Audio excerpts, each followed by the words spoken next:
AMIGA Breaks, and you're listening to GLOWKiD's Generation X radio show. Keep it locked.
Alright, Timo, first of all, can you tell us about this personal album from you?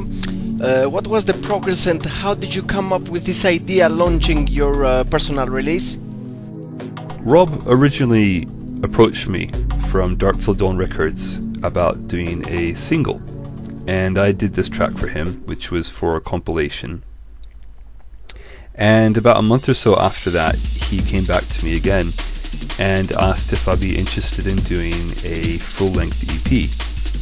Now, the original idea had been that it would be done with another artist, but unfortunately we didn't hear back from another artist concerning doing the compilation album, so he asked me again if I'd be interested in just doing a solo album.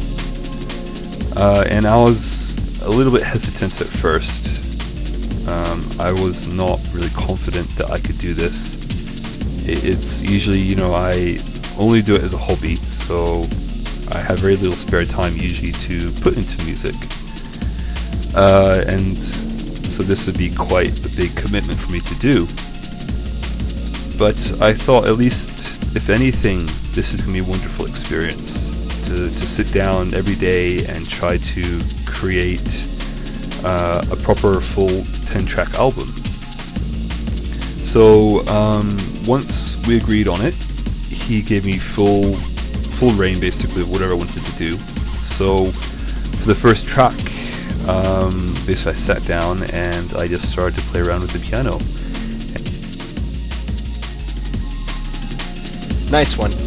So different aliases, AMIGA Breaks, DJ Fastbass, Digital Beats, but it's all about AMIGA music and your main love for it. As far as we know and have read about it on an interview you gave about 2 years ago on the Strictly Nusku blog, tell us please, when did you first start producing your own tracks and what inspired you to follow that way of expression? Well, my first introduction to actually making music on the computer for the very first time was about 1987, when our family bought an Amiga 500 and we had a piece of software called A-Drum. This was a very simple sequencer that used the 4 channels of the Amiga. You could use a snare drum, a kick drum, hi-hat, and you could sequence them together to create a song which had very simple break beats that you programmed yourself and using guitar riffs and a bass line. But it wasn't until really 1991 when I came across the piece of software called Octamed, which is called it's known as a tracker. So a lot of modern day software works on the principle that you're seeing a horizontal view of the music, but the tracker works on using columns which go down vertically. And Octamed created a very powerful but easy environment for creating music. And this is where I really kind of kickstarted my journey into writing music. I already had quite a few samples that I nicked from my brother's computer, and I was learning about sampling at the time as well. And so I had this whole collection of vinyl records of old school breakbeat hardcore and things like that. And it was a very liberating experience to be able to bring all these sounds in together and to sit there in my bedroom at my home computer and to create this music. I mean, it's pretty awful by today's standards, and I listen back to some of my previous tunes and I think, oh my God, what was I thinking at the time? But it was definitely the catalyst which allowed me to get into making music. And I think definitely if it hadn't been for the Amiga, I would be in a very different position where I am now. Now then, I use though a Mac. So about 2002 or 2003, I transitioned over to Mac using Renoise. And Renoise is basically Octamed, but just a much more powerful version. It uses the same concept as being a tracker and gives you the columns and allows you to program in the beats and the bass line and the piano and the pads.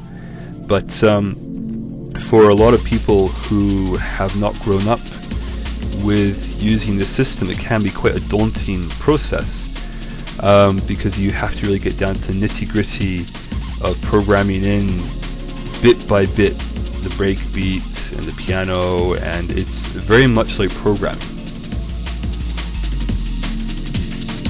And a few information about the album, track by track, quick review if possible.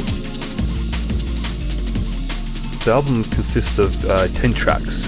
It's got Piano Business, Old School Days, Past Regrets, Round Trip, Scratch This, Miso Lamen, Time to Die, Venus Wars, Pad and Bass, and the final track, The End of the Beginning.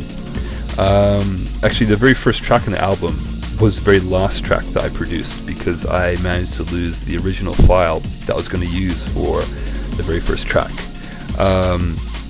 So that has actually been put up as a free download onto SoundCloud. Most of the tracks, though, I basically started out by just working from the middle. So I would actually work on the piano riff first. This is most like Old School Days, Past Regrets, Round Trip, Scratch This, Miso Lamen. Those tracks, all the piano came first, and then I built the breakbeats and the rest of the track around it. The seventh track, Time to Die, this takes a sample from one of my favorite movies, Blade Runner, and there's this speech near the end of the movie by the character Roy, which I think it's probably one of the most fantastic speeches I've ever heard in a movie beforehand, and for a very long time I've been wanting to use it in a track that I felt could portray the emotion and the depth of feeling in his speech, and I'm hoping I achieve that in this track. There's always, I'm never 100% happy with my tunes, and I think there's still a lot that I could do for all the tracks to improve them somehow. But I have to stop somewhere, I guess, really.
Can you tell me now, please, how was your deal with Rob from Dark Til Dawn Records, and if there were any other labels you've discussed about releasing this album from you? Rob and I decided that probably the best route is to put this up as a free download.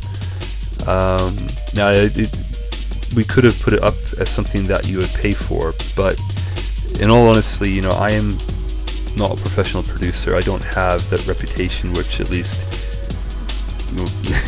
where I would feel comfortable asking people to pay for an album. And also, in most people, there's so much free music out there, which is of incredible quality, that even it just doesn't make sense anymore to try to sell music. There were no other discussions with any other labels about releasing this album. There was, at least a couple years ago, I was talking to Paranoid Recordings about doing. They asked me to do a album, and I had some tracks already set up for that, but I pulled out in the end because I felt I wasn't ready yet to release an album. I didn't think I was creating tracks which really warranted there being an album yet. Nice one. Moving to next step now. What are AMIGA Breaks' forthcoming plans or releases or whatever? There are no plans at the moment for any future releases or any other tracks. I'm taking a break at the moment. Pretty knackered after doing this 10-track album. Again, it is a part-time thing for me, so I just my spare time as a hobby. I do have some tracks that I was planning to put onto the album, but which never got fully completed, so those might be coming out later on. But at the moment, no real plans for the future yet. Alright, thanks a lot, Timo. Much appreciated hosting you on tonight's showcase, and big up yourself for this amazing kind of expression on this 10-track album. Journey sent out on Dark Til Dawn Records. Feel really glad giving a first play tonight on all of the tracks. Massive respect for the shouts out also on the cover of this album. Wish you all the best, mate. Anything else to close tonight's show? Shouts out to anyone or whatever? Yes, a massive shout out to my wife. She's been supporting me through my music career so far, and she's always been there to support me when I had difficulties or to prod me in the right direction if I was stuck on a track. I must give a massive shout out to Rob from Dark Til Dawn Records. If it wasn't for him, I would have never actually contemplated or even considered doing this album. Big massive shout out to Tarek. He's been playing my tracks out there for a while now, and he's been promoting my tunes. And yourself, GLOWKiD, as well. You've been doing exactly the same, promoting my tracks and playing my tunes. And I can't thank you guys enough for what you've done in promoting my tunes, and it's given me great confidence to do more music. Also goes out to Amiga Junglism there. He's an amazing producer, and the stuff he does with Amiga hardware is just, it blows my mind. I don't know how he can get such amazing sounds out of an Amiga. Still for him, there's so much I have to learn from this guy. It's incredible. And all the rest of the people there on SoundCloud, it's way too many people to mention, and I wish I could say more people. But thank you very much for everybody who's downloaded my tunes, who's listened, who's commented, and I really hope you enjoyed this album. It's been fantastic fun making it, and I'll see you guys on SoundCloud. Thank you very much.